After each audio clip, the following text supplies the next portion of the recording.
Another one. Yeah. Okay. This one. Okay.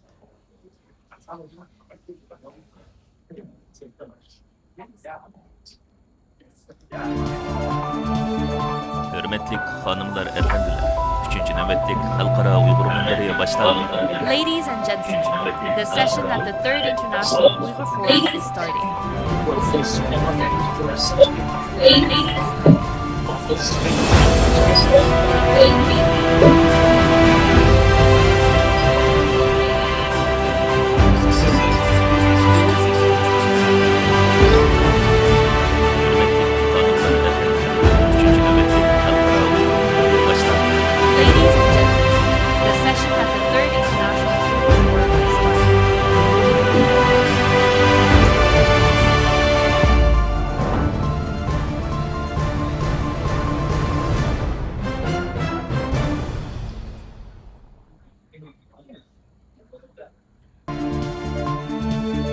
Hürmetlik hanımlar, efendiler. 3. nöbetlik Halkara Uygur Münderi'ye başlandı. Ladies and gentlemen, the session at the Third International Uyghur Forum is starting. Tamam mı? Okey. Ben de kısa muhabbetlerinden yapmasın. Üçüncü bölüme. Burada. Hürmetlik Tamam. hanımlar, İkinci konunun efendiler. borlanması 3. nöbetlik Halkara Uygur Münderi'ye başlandı. Ladies and gentlemen, the session at the Third International Uyghur Forum is starting.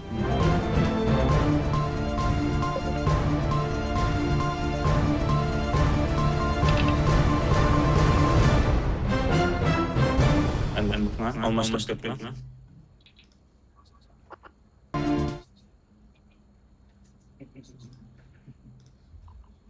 Güzel. Geçiş pek kısa ya. Yanıtızım olmuş oldu.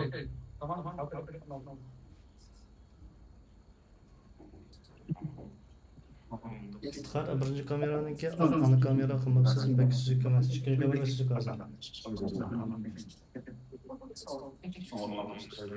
Ya. Ana kameranı siz şu başta kalan oturup olan kameranınki temşekne kirip arka kamera degandan koyarsınız. Yalnız su çıkıdı.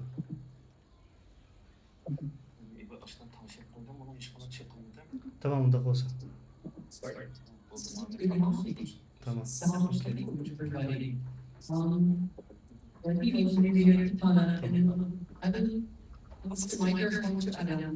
Actually, we are here today to moderators, and it's our first time for both of us, so sorry if there can be any misunderstandings, and we are so far away, so please, the floor is yours.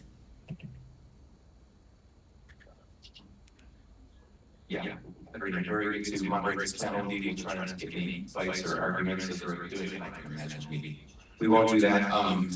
So I'm Adam King. I'm the East Asia Pacific Director for the International Republican Institute. I'm going to briefly just introduce all of the speakers, and then the gathering is going to kick us off with the first question. We are talking about codifying assimilation, China's new ethnic unity framework. So I'm going to be very quick in the introductions. I'd rather just, rather than listing the many accomplishments of our panelists, just want to kind of mention who they are so you get an idea, get to know them yet, and then get right into the discussion. So, right to my left, we have Mahmoud, who is the Executive Director of Stop Uyghur Genocide. To her left, we have Levin Ding, who is a human rights activist and an independent China researcher. We then have Amy Sio, who is the chairperson, for the Free Free for Hong Kong. And then we have Kai Nguyen, who is the executive director for the International Campaign for Tibet here in Germany. And I'm going to go. Thank you very much, pleasure having you here. Thank you very much for joining us. And let me introduce myself, Katarzyna Konsowa, I'm from Project Civil Space. So, let's start with the Hürmetlik hanımlar, efendiler. 3. nöbetlik Halkara Uygur Münderi'ye başlandı.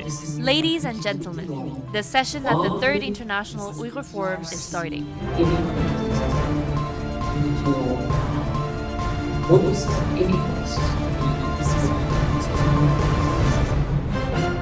So, why now? And maybe I should also a very good remark yesterday.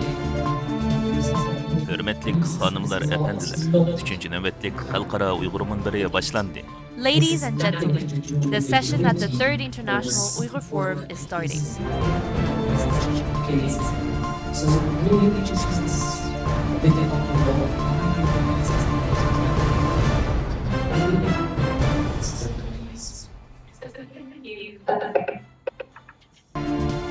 Thank you.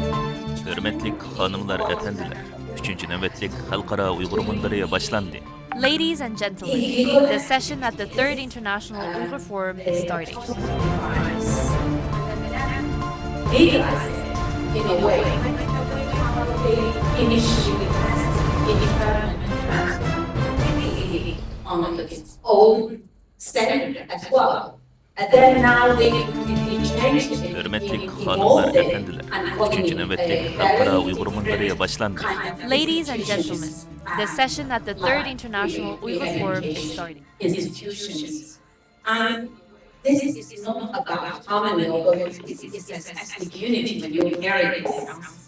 What a beautiful, beautiful name, right? Unity. But it is about turning assimilation into a legal duty, gives legal language to policies that restrict Uyghur, Tibetan, Southern Mongolian, Hui, and other communities rights to language, religion, culture, education, family life, and identity. And we know they've been violating this for decades, but they just now legalize it. Programda o. Meğer demez tıpını çıkardı o.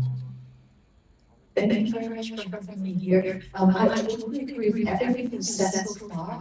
Maybe let me add a few words from a Hong Kong perspective. So I know your question asks exactly why now, and I must say I don't know 100% why now, but it doesn't surprise me that the CCC takes such a step that's totally legitimizing morally indefensible actions and crimes. And through this law, they can legitimately erase our Cantonese Hong Kong identity. I think we can talk more about that later. But right now, as a law, where is the legal reference then? Hong Kong has a unique position in that when the sovereignty changed hands from the UK to China, there was already an international agreement called the Sino-British Joint Declaration signed between these two countries, and it is in fact an international treaty recognized at the UN level. So this is a treaty that two countries must adhere to, and this treaty says, oh, you're going to have what we call a basic law of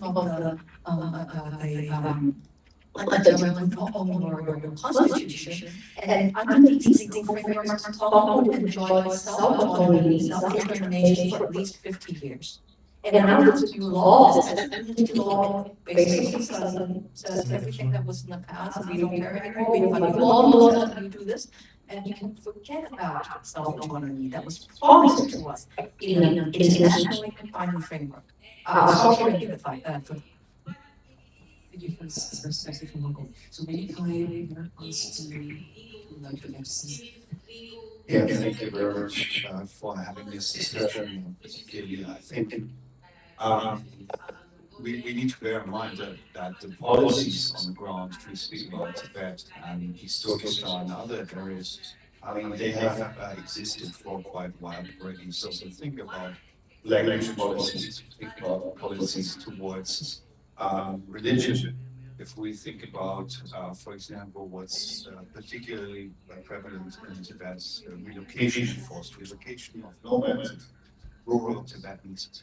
If we think about labor transfer, so-called labor transfer programs, and the internment camps in East Turkestan as well. So all of these policies and measures have been implemented for quite a while already. Now, what this law represents, I think, a end point of a discourse among Chinese Communist Party policymakers that has started quite a while ago and which has really got some traction under Xi Jinping. So, in fact, in so-called Tibet Autonomous Region, a sort of similar law has been tested, if you will, I believe in other areas as well, since 2020. And we are seeing and we are observing and monitoring, the effects of this law already and have been doing so over the past years, where this language of so-called ethnic unity has been used in all realms, in schools, in media, and even towards the family. So what this law actually puts on top is the sort of pseudo-legal prescription or sanctioning of those who are not complying according to the Communist Party ideology with this law under their direct rule in Tibet, East Turkestan, elsewhere in Hong Kong, and also outside of the PST, which is something quite novel and I would say on top of it, additionally disturbing and should be disturbing for the international community in particular. So would you agree that this is the end point of the CCP? That is the ethnic. As long as the Chinese Communist Party is still there, this brutal dictatorship will never stop to persecute Uyghurs, Hong Kongers, Tibetans, even Falun practitioners. Have been persecuted since almost 27 years. And it reminds me, today's forum, I'm truly honored to be with you. It's the first time together with you at the forum, but it's my third time together with the courageous Uyghur people. It reminds me the reaction of the Chinese diplomat as Mr. Isa, president, and together with others, including me, we are intensifying the persecution, the persecution of his family in China. The Chinese diplomat reacted very brutally, being very brutal and brutal smelling, and started to spreading propaganda against Uyghur people.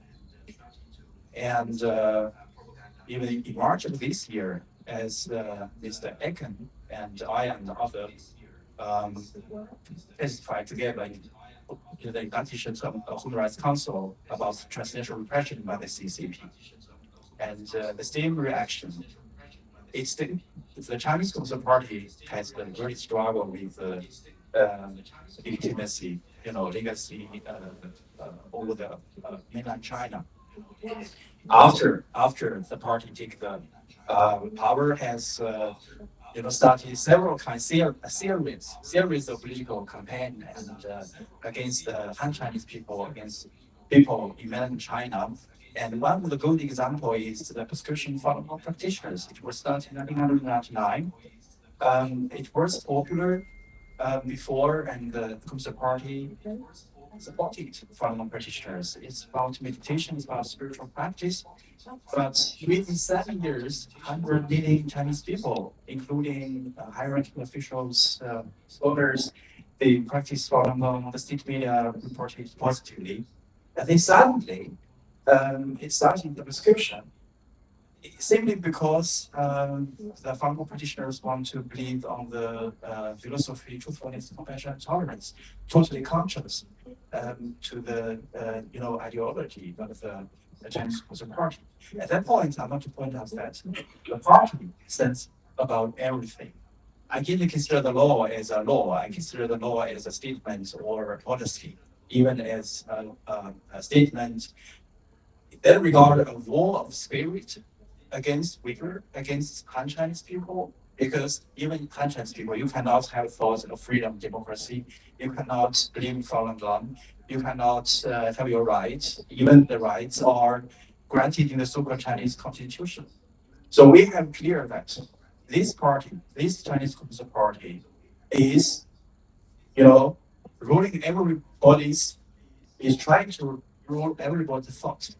Yeah. We have to clear that this is dictatorship. There will be no difference. It doesn't matter what the party say. Never believe in the party. Yeah. So let's play this people moderation. So please have Thanks, Ken. And thank you, Levin. I like your point about, I think we all know that party is above everything. I give this presentation in different countries called CCP 101, and that's basically the key point. It's the parties above all, including the government, right? So this question's for Kai and for Rahima both. So we have this new law, and one of the kind of quotes within it, or kind of one of the goals that's stated, is the community of shared destiny, right? Which, oh, that sounds like such a nice thing just on the face of it. But I'm kind of interested to know what this would mean for the communities that you guys represent. So, when I was thinking about this law, I was kind of compare back to my own country, the United States, and when I was in school as a kid, I was told the United States is a melting pot, and everyone comes together. They keep their own characteristics, but that's a good thing. It's not a law. I'm not wanting to make a law about it, and we can argue whether the United States truly is a melting pot or not. Those are all asides, but I think the point is that here the government's come in and said, CCP's come in and said, we're going to make a law requiring you to be a part of a community of shared destiny.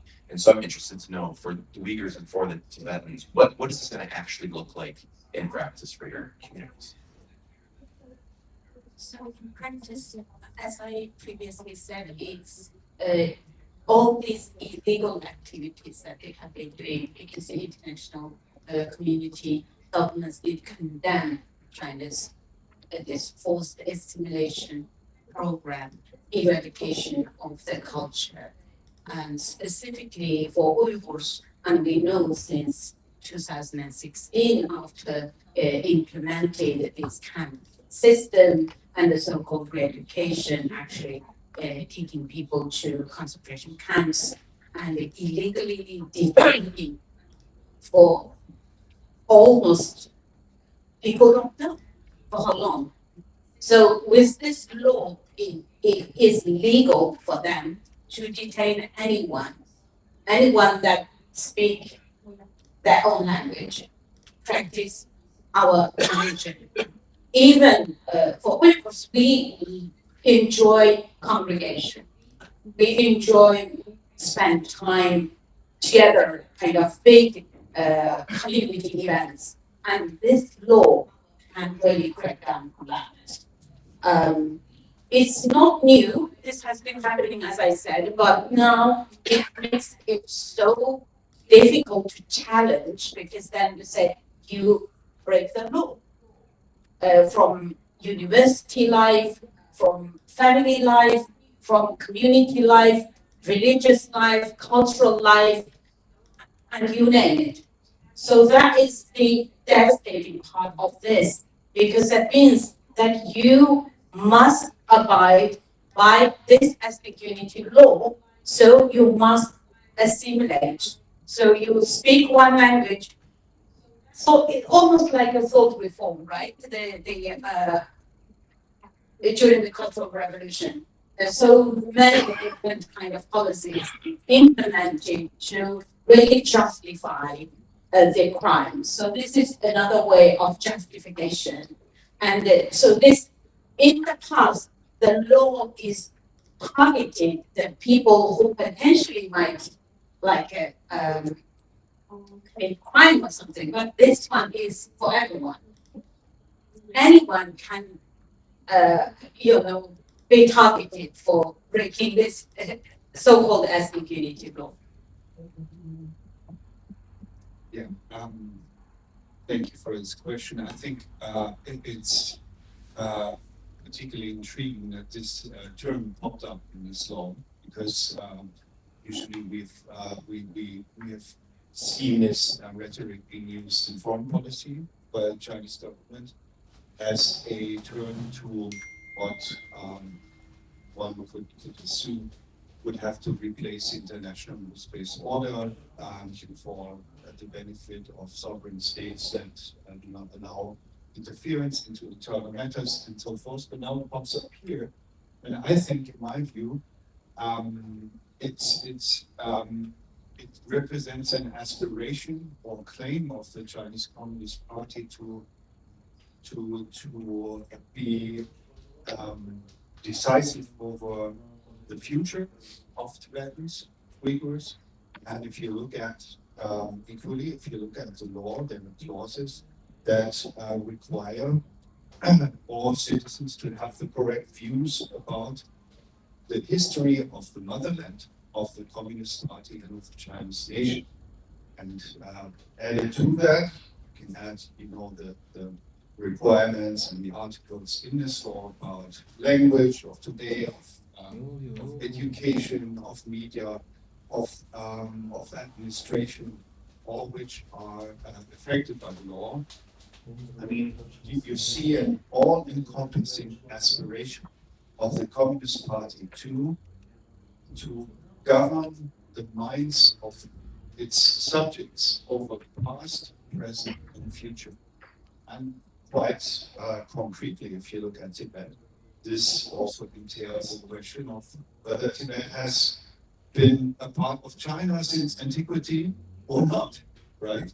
So it has very practical implications as well. If you really spell it out, if you look into the discourse or the conflicts over Tibet and the discussions and different views, obviously, I think it becomes very practical and has an Indian chilling effect on what people dare to say and dare to express in Tibet.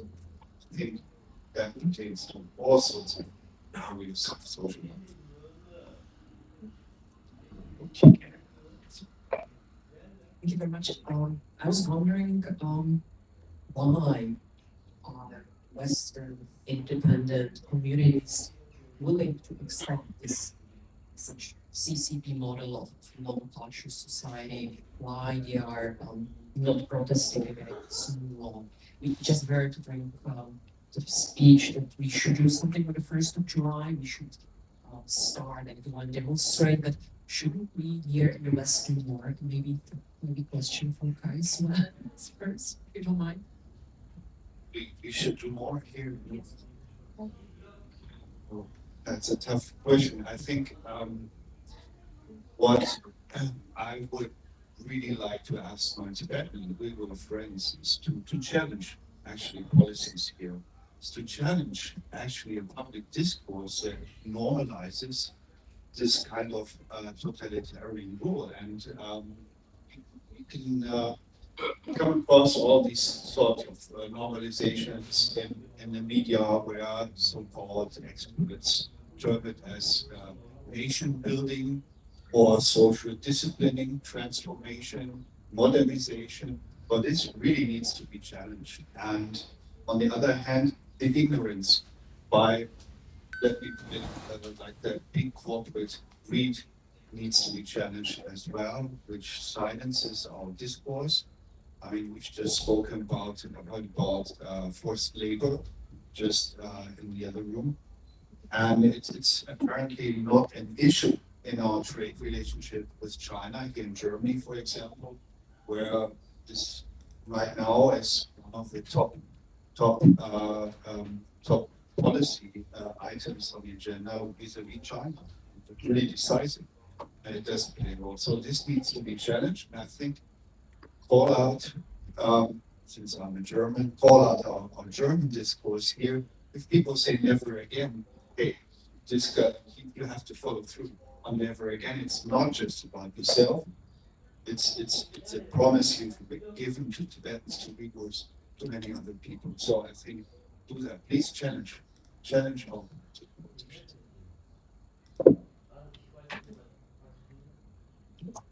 Say, personally, in my view, we need to really educate.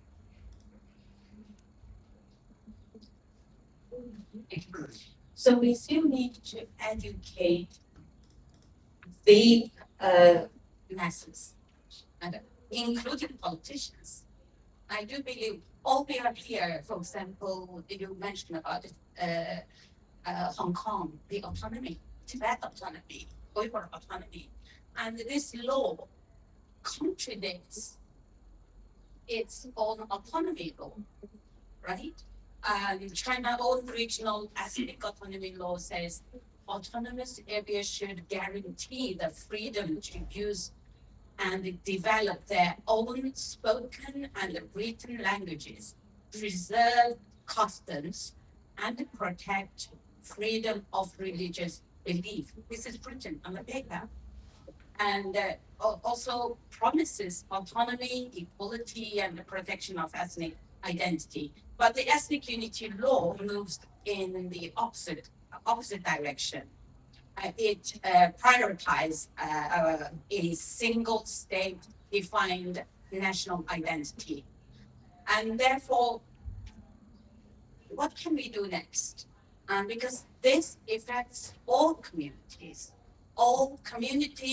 that so-called the autonomous regions that we should feel honored to have. And therefore, for me, raising awareness is very important. But the most critical question is how we can challenge these policies before it's too late. How we can use the political strategy and the coordinated legal effort, uh, with our allies, Tibetan, Southern Mongolian, Hui, Hong Kong, Chinese democracy groups, rather than responding to each violation separately. So I think that this is a time that this law actually should bring all of us more unified and to respond in a unified voice. I just want to add on briefly to what you just said, Luca. You mentioned ignorance, and Rahima, you mentioned educating the masses. I would argue that we would also like to, let's say, not educate, but inform the politicians or policymakers, because at the end of the day, it's they who can really bring changes to concrete policy changes. I have met politicians who say they are Chinese experts on China and have not heard of the term United Front. That can't be true. So yes, we want to change the policies, but when you have politicians in charge of making the policies who are so ignorant or so naive, we need to please inform them. And I know in this room we have many people who have access to politicians of various stripes. So please, my appeal to all of you, if you meet a politician who knows not so much about China, say something. Thank you. As you know, I campaigned to freedom of my parents. I'm really, the experiences approaching the lawmakers across European Parliament, the European countries, also the members of the German Bundestag. What I have the impression is that some of them are some kinds like of frustrated. I would not like to say they don't have the courage. They have the idea or the impression, because I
Başkanlıkta.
I grew up in Hong Kong. I never been to China. So when I the first time I China, I was already an adult. My goodness, it is different. They speak a different language. I have no idea what to do in every sense of the word. And this is when they say, "Oh, we are one time Chinese nation." I guess I am all Chinese speak, but we are not the same people. You just cannot convince me. Sorry. And I believe there are many people in China with the same experience just cannot speak out that me right now. And I go, what on earth? We're not one nation, we're not one culture, we're just so many of them. It just what do we do to this? The Han Chinese are victims of brainwashing, not only since my generation, parents. It's not, you know, they are very good at brainwashing. And the heart of brainwashing is you cannot this kind of brainwashing. And it's actually not by depends on what the individual wants. There's so kinds of information campaign use now AI in the market. And how talking about Chinese traditional culture, it's a divine culture, based on traditions, rituals, and Buddhism, and it's about the culture. We have to recognize that this ideology is communism. It's totally contrast to the divine culture of the cultural perspective, right? They have proved, the CCP practitioners have proved, for example, 10 years after revolution, right? And after the CCP started discussion on these even in the books, politics, they put all the propaganda materials in the books to tell them from those practitioners, like I think the same happens also related to readers and press lawyers, maybe also. And the CCP has misused the Confucius, the great Chinese philosophy, but they use the Confucius institutes and propaganda inspired institutes. So, as I said, it's about ideology,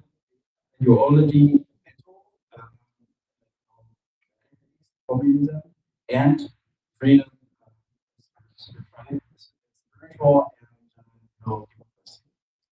So I think it's bigger more the BRC.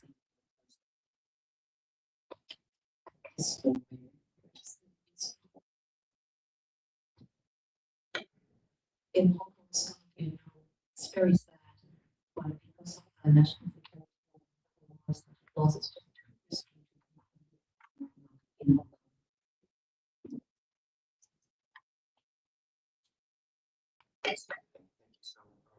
I want, I think someone put it on this whole list yesterday saying we should be optimistic. It's more fun, but I actually think right at this moment we need to do the opposite for just a minute, just to kind of think about this. So I want us all, like each of the speakers, to just imagine year 20, so we're quite a few years in the future. There's been no change in China. It's still in control. This law has been fully implemented in our area. Can you just very briefly talk to us? It's a new bloom scenario here. What's happened to your community over those 23 years? What does your community inside PRC look like? So for the three of you, for you, Levin, your point on what is this law actually? Like, I believe that.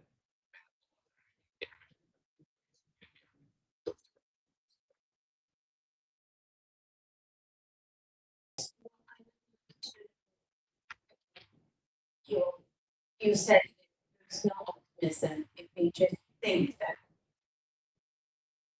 they've been very successful in implementing this law, that the language, especially the young generation, they grow up not being able to speak the English language.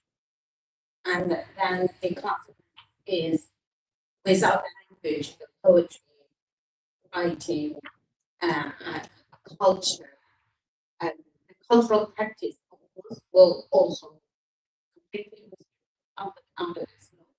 So the young children born now, they will grow up without knowing their own identity. And those who completely being brainwashed, especially the children being taken into the state boarding schools, they wouldn't be able to communicate with their grandparents, maybe not even with their own parents in their own language. And also, just echo being what you said, that because the how the brainwash is already so how the brainwash you cannot imagine that the children who grow up or become 23, that they may believe they are right, that we are wrong. We are the ones that actually doing something wrong and criminal against this beautiful law, right? The CCP implemented, so we all can think the same, and therefore there's no kind of conflict. And I cannot imagine a beauty of a country when you don't have the beauty of different language, different culture, different music, and so many colors.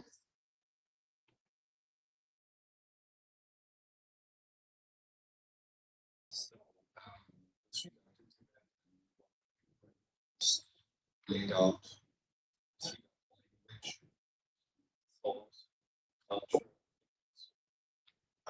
well, pretty much so but I would be so sure to assume that this is not the case because for one, I think what gives hope is the fact that, for example, for quite some time, yet we're in 6, the Chinese Communist Party still in such a way. Basically, also shows, indicates that there's some sort of insecurity with regard to the legitimacy of in Tibet and present there together. So I would say this is something that needs to be seen also because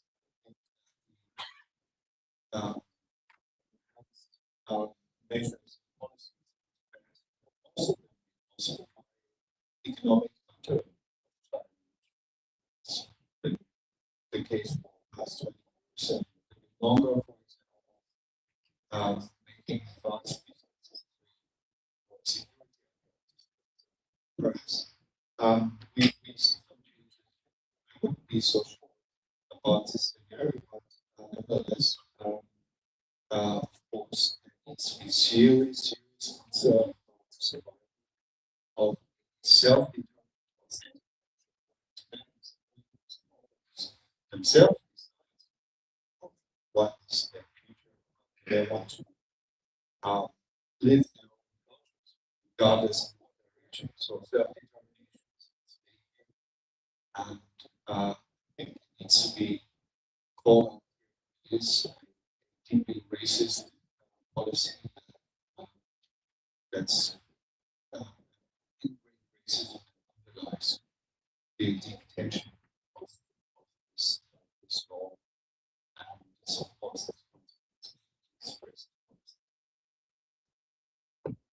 So for Hong Kong, 20-something years, I think the generation is very similar to what I have already said. The eradication of the Cantonese language has already started. The brainwashing of the next generation has already started. So in 20-something years, the children who have been brought up in this way, I must say personally, I feel pretty much very happy. Because we know that the CCP are the world experts at doing these very horrible brainwashing things. However, I do have a lot of optimism because in 20-something years, those young people about 10 years ago who were involved in those big pro-democracy movements in Hong Kong, they are still in their prime years and they have their memories. And I know we don't see so much in reports in the media or in social media of what those young people today, what they think, because they're not allowed to say so. I report to all of you here based on anecdotes and based on what I hear and based on what comes to my ear in interact on social channels. The undercurrent of resistance is still very strong. People have not forgotten. And so in 20-something years, people will know that they still need to fight back, and I hope that they come. But overall, I'm optimistic. I was a young boy as the Chinese Communist Party started the persecution in the year 1999, and I haven't seen my parents for 1 year as I was 12. And if I look back, it's the courage of my parents, determination for their faith, that encouraged me to stay on together with younger generations of Falun Gong community. And I'm very encouraged to hear that as the China Tribunal in London in the year 2019, chaired by Sir Lis, and concluded that forced open harvesting was happening in China and on a significant scale, primarily on Falun Gong practitioners, also Uyghurs, Tibetans, and other Chinese political prisoners. Because the Chinese Communist Party is trying to use novel methods, disinformation methods, to whitewash their perceived crimes. This happens also on all the communities, and they are very good at it. And this is also a so-called law. I would like to say this gives the CCP perpetrators another, backbone to intensify persecution of Falun Gong Uyghurs and Tibetans and Hong Kongers. I do worry about that. The lawmakers cannot really recognize or will not send strong enough voices and take enough actions. As I was delivered oral statements in the United Congress Council last year, the Chinese delegation interrupted me angrily and accused me that I were misusing the United Nations Congress Council. But as a matter of fact, the Chinese Communist Party and the Chinese government have misused the United Nations and United Nations Congress Council and all other international platform to put on their agenda. It's threatening the freedom and democracy around the world. If we really think about the law, we must look at the situation of Chinese Congress lawyer. Many of you have heard the Chinese Congress lawyer Gao Zhishen. He is a Christian. He was recognized as China conscience, and he was ordered, and he was a member of the Chinese Communist Party.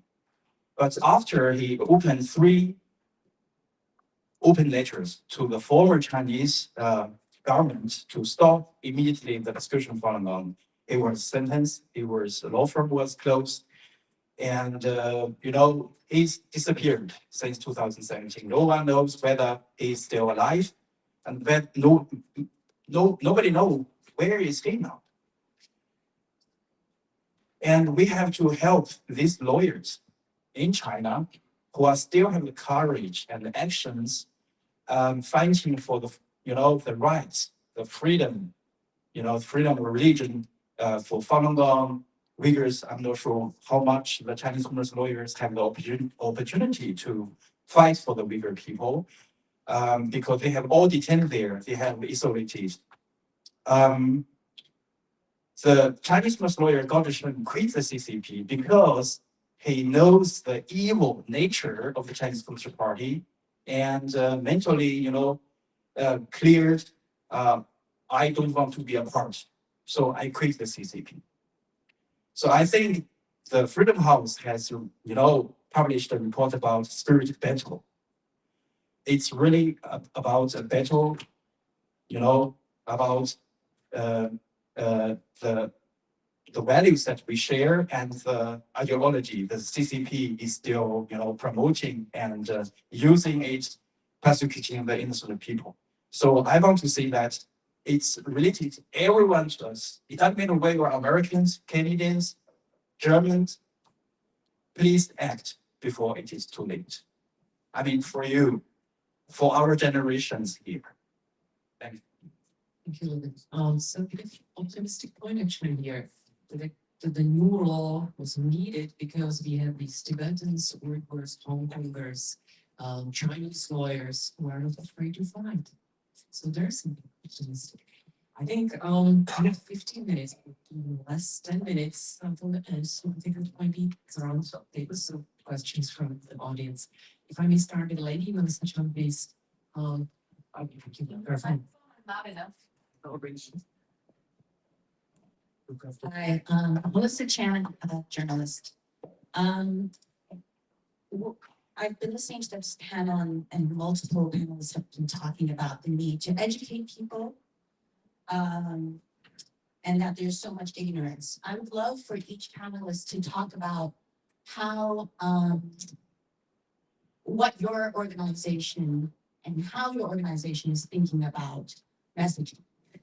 I know a little bit about this. We talked earlier last week about this because I'm looking around this room and most of us are over 40 years old. And meanwhile, you know, China created TikTok. You have social media influencers going to Chongqing to talk about how awesome it is. You have a whole trend that's called China Maxing, where people in Europe and the United States regard China in a positive light through these social media influencers. So when it comes to educating people, I'd love for each panelist to just ask, you know, and challenge you a little bit about how you're thinking about messaging to Gen Z and Gen Alpha. Thank you very much.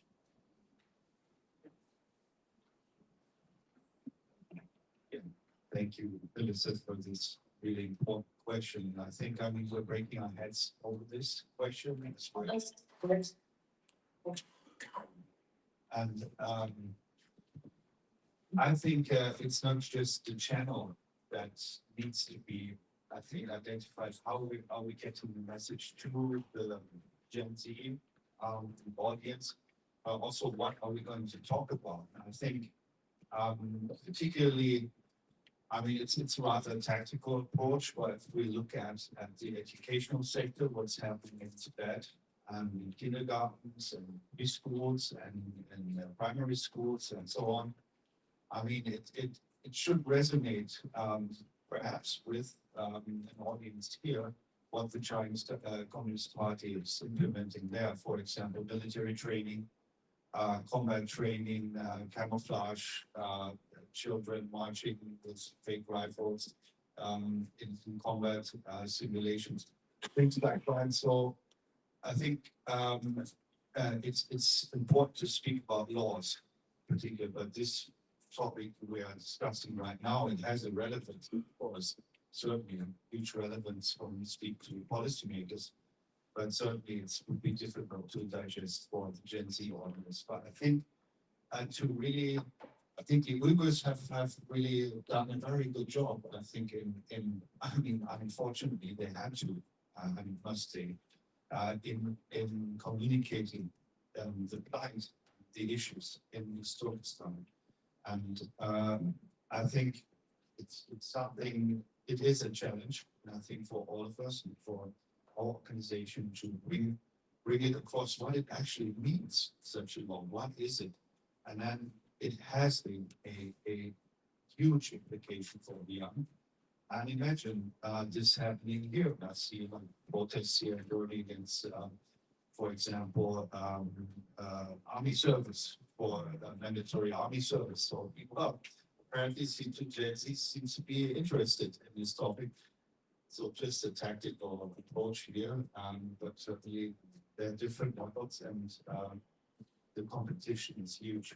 As you said, China is investing so much into getting the message across, and for us, I think it's important also to deconstruct actually what is behind this, deconstructing all the terminology that they are floating. For this common destiny of mankind, these kind of things. What does that mean? What does ethnic unity mean? What does it entail for a 5-year-old, right? In kindergarten, what does that mean? Right. So I think there are ways to do it, but we need to work on it. Well, thanks for your question. Thank you also for your question. It's a big, huge challenge for us as well. I agree with many things that Kai said. I just want to repeat some of them to make sure that it is also what we're doing. We Hong Kongers have a unique advantage in that the people, the Hong Kongers who are currently fighting for Hong Kong are very prominent or predominantly the younger generation. We're talking about Generation Z, Gen Z. And so they, from a technical point of view, they know what to do. So that is very good. In terms of relevance, it is always a challenge, especially to Gen Alpha. The typical reaction is, what does it have to do with me? And it's simply something that we have to work on, exactly like what you said. But I have good hopes here. So far I can see that, for example, many social media campaigns done by the Hong Kong diaspora from around the world, they are using the right tactics and they're trying to message with the right relevance. And again, echoing your point about how China simply has so much resources in this particular department, we have such an uphill battle. We are really trying our best, and I think we are trying the right combination already. As you know, the Chinese Communist Party is very afraid of truth. Messaging help us to spread truth. And we have a lot of channels. We have to be active. The young generation in Germany, as I know, because as an integrated China researcher, I'm trying to approach universities and schools to tell them the traditional China before communism and the China for now under the dictatorship and the China in the future without the CCP. And they are very interested in it. I do believe that, for example, Germany or the European Union, especially the Ministry for Education. And in Germany, for example, they had done excellent work to let the people, the young generation, know the Nazi regimes, Nazi crimes. I know some groups are working on that to let more people know that the nature of the CCP. There are also many good materials like it depends what kinds of topic you want to check. I know some very famous China researchers, and regarding the post-Olympic casting, for example, we have Ethan Goffman. Everyone knows him in that regard, and he done tremendous work, starting with the investigation of the post-open harvesting foreign traditions. Now he has a new book, and I'm looking forward to the new studies in his book. And also, Uber's lawyer Sabi and his colleague Liz on forced open harvesting, and we have also Benedict Rogers, very influential researcher, and has a new book, China Nexus. I think they are quite active. The schools, universities should open such kinds of projects, seminars, to use some kinds of experts to all victims, right? We are victims and experts at the same time, telling our own story, tell them what's happened in China to the Chinese people, Uyghurs, Tibetans, Hong Kongers, and human rights lawyers, and they will know that, really, they will know how to counter the CCP. My impression is they need our help, they need the truth, they need the information. And the last point is, if the Chinese businessmen, Chinese students, especially come to Germany, come to USA, come to the Union, they have to know that, or they have to confirm that, even if there's an opportunity to, while they were applying visa, they have to answer some kinds of questions, right? Have you involved in the persecution of Uyghurs? Have you involved, or your family members involved in the persecution of Tibetans? Are your parents policemen that, conducted the repression of Hong Kongers, right? And by answering such those questions, they have to rethink about what happened in China. And to believe that many children of the CCP perpetrators, they don't know what their parents or grandparents done to innocent people in China. If they know that, for example, in Germany, if someone knows that his father or grandfather is a member of the Nazi regime, he feels very ashamed. I think the last point I would like to check is to the lawmakers. The lawmakers has the election district, and they can invite or organize documentary film screening for the local citizen for their they must be elected because they are qualified. They also stand for human rights, universal values, not only for Chinese people, but also for all the people in the free world. Thank you. I would like to just talk about what we've been doing. Basically, I lead the Stop Genocide campaign in the UK. I started as a UK director of Stop Genocide, UK director of the World War Congress. So we built quite good movement in the UK. So since the law, became big news, I did speak to quite a lot of experts, parliamentarians and others. And I always believe that, you need to act very quickly before it is too late. So this is, after hearing recommendation, I drafted, what we can do as the Tibetans, Hong Kongers, and all of us together. First is UN special procedures. Lawyers and civil society can submit joint complaints to UN experts on minority rights, cultural rights, religious education, forced labor, women's rights, arbitrary detention, and transnational repression. These are not court, but they create public pressure and official communications to the China. And second, UN treaty bodies and the UKR for law. Diaspora groups can build joint evidence submissions and showing how the law violates China's obligations under international human rights treaties and the previous UN recommendations.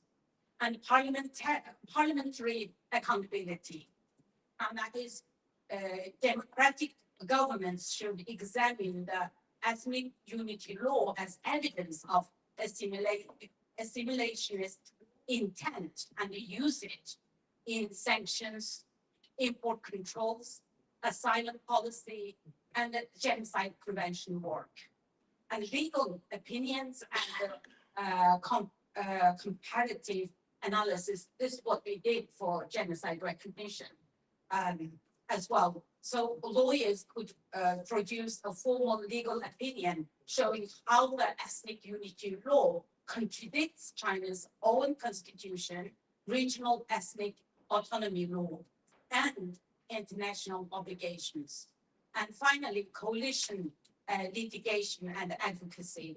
I think this is a great opportunity because this conference is about what is next, what we should do next. And it's a very rare opportunity for us all to come together and to have this kind of platform to discuss the next step. So I think we want Tibetan, Southern Mongolian, and including Hui, Hong Kong groups. We need to include as many groups that on the, who really also become victim of this ethnic unity law. So present this as one shared authoritarian legal model. So not separate ethnic issues. And in that, I believe, we have time to achieve something. If I may add something just at the very end, for me about getting more young activists involved, it's about literally just giving them the resources, just inject the resources to them. So to give an example, a couple years ago, we had a bunch of young leader activists, we gave them a training, and it was in Washington, DC. We just they had time off, and they went around and they filmed a TikTok style video. I'm not going to say TikTok video, I think they put on Instagram, but they were going around interviewing just random people in the street and asking them, can you guess what ethnicity I am? And they got all kinds of random guesses, but then they use it as an opportunity. It was how they edit these things, this thing's incredible. It was funny. But then they were able to do that to educate the viewer on what a Uyghur is and what's happening to the Uyghurs. And I was like, this is the best piece of content I've seen in like ages. And these kids just did it in like an afternoon. So for me, it's like if we can find ways to just give young people resources, they will do stuff we can't even imagine with it. We just gotta like find ways to do that. So I see that Carl has the microphone, so I think Carl had a question. This one is this one. And this one, I find this really interesting, and I just want to know, how this, or ask how this fits into the broader question of multi-ethnic countries. Because, look at the United States, the slogan of our country has been "Pluribus Unum," out of many one. And the idea is we're a multi-ethnic society, but we also want to be a nation, a unified nation. How can you have both? How can you both enable ethnic and racial groups in the society to retain their identity, to retain their freedom, but also be a unified nation? And then the other question is, historically, the United States has been very powerfully assimilating the country. In other words, because people want to be Americans, they want to, and so you have people coming from different areas of the world, you have different ethnic groups. It's really powerful, sort of a model of assimilation. But a book published in 1965, edited by Moynihan became the senator. It was called Beyond the Melting Pot. It's a really interesting book. And looking at the New York City and the 5 different groups that made up the population of New York City, which were Irish, Italians, Negro, Black, Puerto Ricans, and Jews. And the point of the book was, the melting pot didn't really work. Because these groups retained a strong ethnic identity. And they wanted to retain a strong ethnic identity. It's good. So today in America, we have what's called hyphenated Americans, so people can be both Americans, but also preserve their ethnic identity. And that's a good thing because it gives them a kind of identity and culture. I guess what I'm trying to think about here with this new Chinese war, how do you fit in the different models that exist in the world? And I think there should be some academic work on this, which might help understand what's going on with China. Because it's unique. I don't know if there's any parallel, but you have, for example, the model of like Iraq under Saddam Hussein or Syria under Assad, which was a model of force. Because you were a multi-ethnic society, you had to have a strong central government to control the different groups in the society. And it really was ruled by one of the subgroups. And the Soviet Union was really ruled by the Russians, even though it was a multi-ethnic society. And then you have apartheid, which is a total separation of groups and so forth. This Chinese model is interesting and very, very different, but it really amounts to genocide. In other words, it's not normal assimilation, it's a central government trying to erase different ethnic groups, which is what they're doing. And as I listen to this discussion, I just think that it might be, I don't know what kind of academic work is being done on this, but I think what China is doing maybe it's a new model. I don't know if there's any model like this that exists in the world. There is persecution of minorities, but is there any model which is actually a model of genocide against subgroups? Genocide is what it is. This is really erasing culture, erasing identity, erasing religion through force. And I just think more attention has to be devoted to that so we can get more of a conceptual idea of what China is trying to do today and how it fits into this very important problem of multi-ethnic, multiracial societies that exist in the world and how countries have tried to deal with. I don't know if anybody here knows of another model which is like what China is trying to do today, but I think that needs to be looked at. And I'm going to sort of talk to some people when I get back to the US about it, because I think this is really new, where China has actually passed a law to this effect. I don't know if it's, I just don't know if it's unique, if there may be nothing like this anywhere else in the world or ever, where a country has actually tried to erase minority groups. I feel like there are many experts in the microphone models and some area could speak authoritatively to it. I personally just, I mean, as a reflex would think this has got to do a lot with the notion of empire. China being an empire, I feel, I mean, this into the history of Soviet Union as being an empire. But that empire is through my superficial knowledge also introduce language laws, for example, that feel very similar to even to, for example, in politics and the Soviet mode, for example. So I think indeed there would need to be some historical perhaps analysis comparison being done of what this is and what this perhaps resembles from the past. But the difference between China and the Soviet Union is that China is 93% Han. The Soviet Union was only 50% Russian. And in other words, China could remain strong at 93% Han. Why do they have to destroy 7% minorities? Next, sir. This is not an answer, but this is the first part of the panel, but I wrote a piece on the ethnic unity law for the foreign policy. But I think I would like to, because we have to seek allies. I wrote a piece in the sense that China is declaring that I did daring, that I'm doing this. There's evidence now, this ethnic unity law and progress. I'm going to assimilate all the minorities and what I'm going to do about it, right? To European and Western countries, the rest of the world. So they're daring. And all the European leaders coming and shaking their hands, and President of America shaking their hands. And China is saying, I have law. So now my argument that I made was that this is part of Chinese world order. Uniformity is part of the Chinese world order. And despite all the criticism of double standards and hypocrisy, the present world order has, which is Western world order, has foundation is freedom, where we can criticize and challenge and lobby, make changes. In China, you can't do that. That's what they say. Further, actually, there's academic research done. In one province, right, Chinese government demolished 400 crosses of churches. Now they have mandated that the crosses cannot be on top of a church, but should be on the front wall of the church, but the paint of the cross and the paint of the wall has to be same. Because this is not Chinese.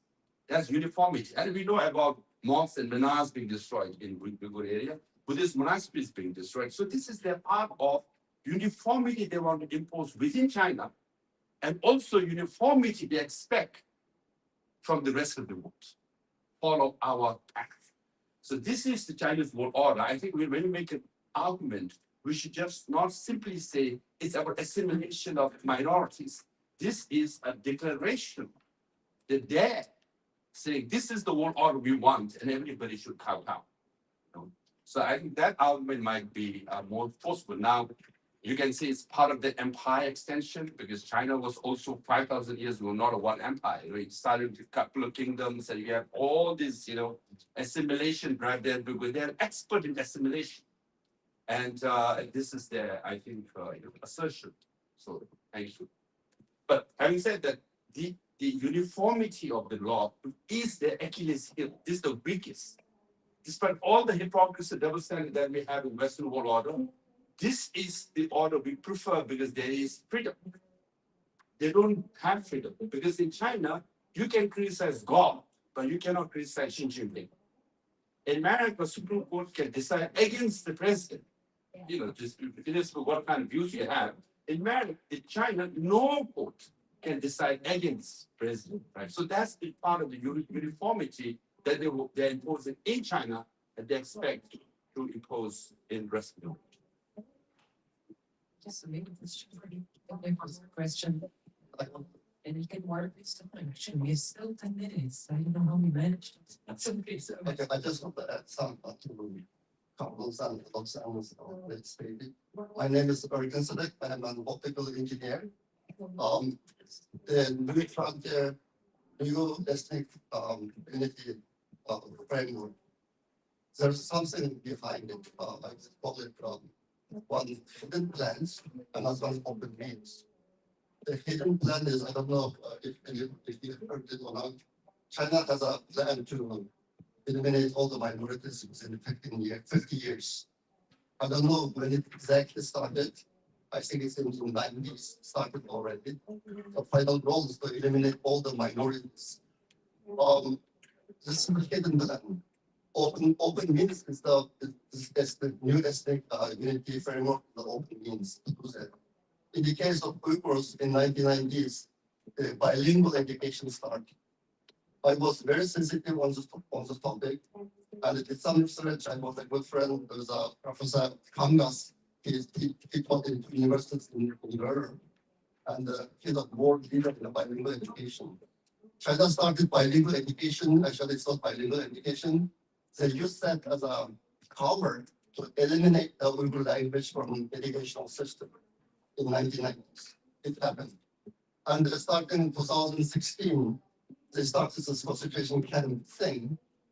They started from regions. They eliminated religion, their culture, language, everything. All the Uyghurs are gone now. Earlier, Adam asked the question, what's the consequences of the Chinese policy? Right now, the consequences is grandkids and grandparents cannot communicate with each other inside the family. They need a translator. They don't understand each other. This is the current consequences. There is a book called Handbook of Linguistic Human Rights. There's a chapter on Uyghur language. I was a co-author of that one because I did some research in this area. In this area. So now, the three phases. First is bilingual education, eliminated language. Later, all those concentration camps, eliminated religion, culture, everything else. Now, this new ethnic unity framework came about. This is the just like I'm saying, it's right now they are using a legal framework to make everything legal. Eliminate all the minorities. So this is coming. Not all the Uyghurs, the Tibetans, Mongolians, all the same. It's coming right now. So today, this question is asked here. So is there any international mechanism to stop CCP from eliminating all the minorities like this? So otherwise, it's going to come. It's coming right now. Thank you. Thank you. Thank you. Thank you for that very important points. And that's why I do believe the legal opinion and comparative analysis is so important.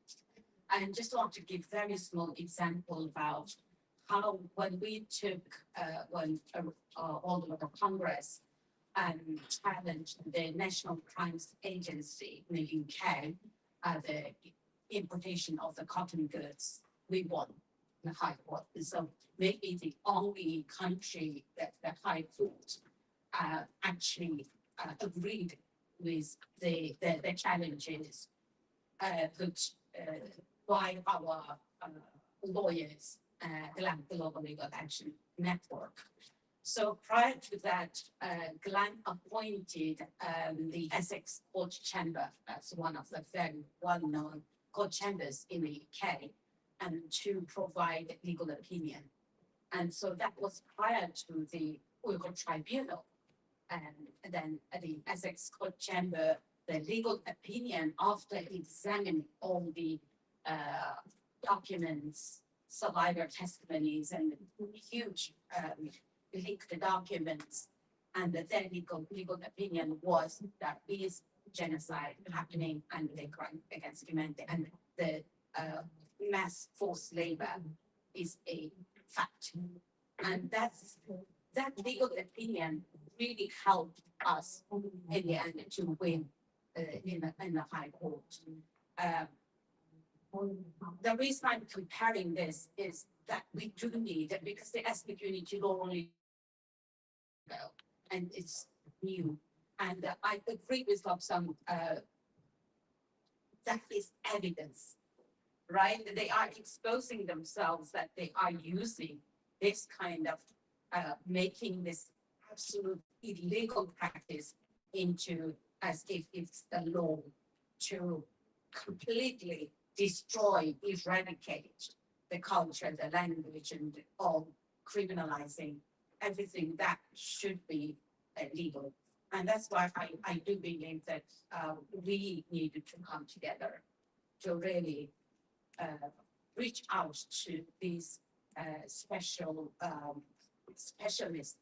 legal specialists, to produce this kind of opinion and then challenge this. China created a new term, like which called Chinese race. There are some videos already. A reporter asked Uyghur kids what is the race. So it says Chinese race, Zhonghua. So it's already happening right now. Thank you. I think we still time for one last question, maybe. Yes, Assalamu alaikum. Juma Mubarak Yom this Friday. My name is Mohammed Sekal. I'm the director of Solidarity and Advocacy Group, a group that focuses on minority, capacity building, and advocacy and strategy planning. One thing I'd like to share with you about what's the next step as we discuss the next step, especially on the unity laws, is changing the narrative. One of the experiences we can learn, or you can learn, is from the Palestinian cause, how managed to change the narrative about the war in Gaza, and how they managed to infiltrate TikTok, targeting the Gen Z, and how they change that narrative, especially in Israel. We all know there's not much freedom of filming or taking photos, but the youth abroad, in Europe, what have you, they haven't really concerned about the laws, but they were campaigning because of the humanity of what they have seen, what the youth have seen. So, as a strategy for in the future, I think your campaign or the weaker campaign or other campaigners in China, it should target the youth, universities, especially interns youth. They need to have the capacity, build the capacity, provide them the training for the workshop, and try to use most of them. For example, you can use the MUN program, the United Nations simulation program, to encourage them. Get them involved rather than not recipient, but be involved. Be less on laws and legality because really heavy for the youth to digest. They're not bothered about the laws, international laws and standard and what have you. Get them involved about their role and how they can be responsible regarding the youth in China. The ethnic unity law, also how we can tackle this. An example, at the US courts or any other court, the lawyers at the US court, they don't really target the evidence itself, they say it's false, but they target the mechanism, how the evidence is being collected and how this information is collected. One thing you can add to the ethnic unity law campaign, if there is a discrimination or hate speech campaign towards specific minority, that's an evidence you can provide to the international community, not saying this is the law is not working or the law is fake. Yes, they can argue, and the Chinese can argue about this, but how the law is being implemented, or there's any hate speech towards the other minority, because as we mentioned before, during Saddam's period, when we have the Arab nationalism, he had the campaign hate campaign against the Kurds, against the Assyrians, others non-Arabic speakers. So there's evidence of that campaign. So I'm here also on the future, as I spoke to you before, how we can reshape, or I can say, unfortunately, how we can rebrand the campaign so it will look to target the youth. And we're willing to discuss this in various workshops and other strategies. And I'm here as an Arab Muslim, as my duty to be here to support your cause. And looking forward, we can work together in the future. Thank you so much for listening.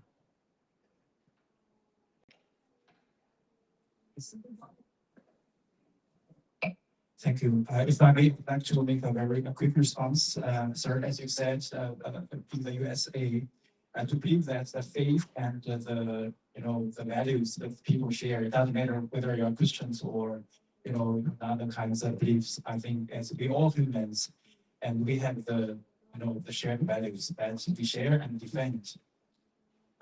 In the contrast, the CCP simplified the Chinese characters. Like China use, I didn't learn the real Chinese characters. Even my parents are not, and destroys the values. At least tried in the 10 years Cultural Revolution and so on and so forth. So, and divided different kinds of groups in the political campaigns. If they want to use farmers as a weapon to, fight against the businessmen, this happened in Chinese history. And they will say farmers are great, businessmen capitalists. So we have to fight against businessmen. This is only one example. And regarding the law rules, I guess I do believe that the Chinese Communist Party is now very good at otherwise delivering the narratives, disinformation campaigns, propaganda. On the other side, as you say, sir, they want to shape the order that the whole framework have to follow the CCP, and they use the law rules to defend, to whitewash the crimes, at the same time delivering the ideologies. The ideologies to give you different kinds of ways to say that CCP is the ideology of the CCP ethics and communism is good, is better than all the other systems like freedom and democracy. So they are talking about, they are dreaming about one CCP, one word, one world, one community. Yeah. I would like to recommend you all a book on the nature of the CCP. It's called 9 Commentaries on CCP, 9 chapters talking about the history, the nature, and the different kinds of historical campaigns that CCP started. Thank you. Thank you. And I think we've reached the end of our time. So I think we'd like to thank all of our speakers today. I'd like to thank my co-moderator and over saying, so that's all. I'd like to thank Miller and Sue, Nancy, of course, it was such a pleasure. Thank you very much for having here as well. I think we somehow managed to bring moderation. And to me, it was keeping for a long time because I think the lunch is already going to be served. But let me know I can do other things because I think there'll be more space for your questions and time. So thank you very much for being with us and I think.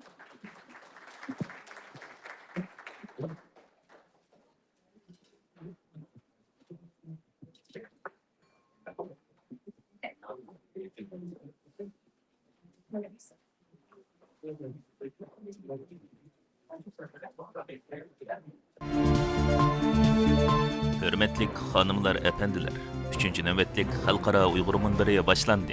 Ladies and gentlemen, the session at the 3rd International Uyghur Forum is starting.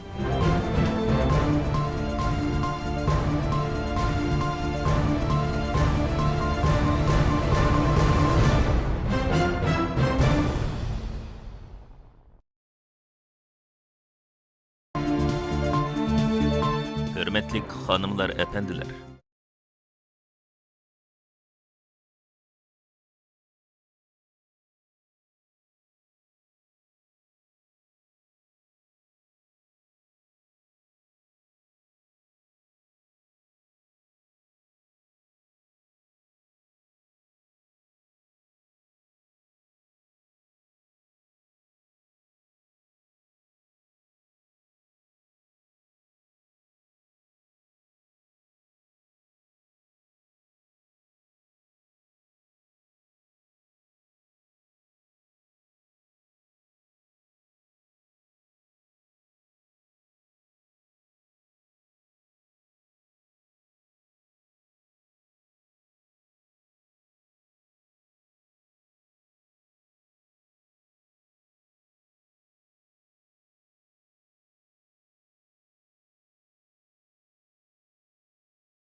cold. Yeah.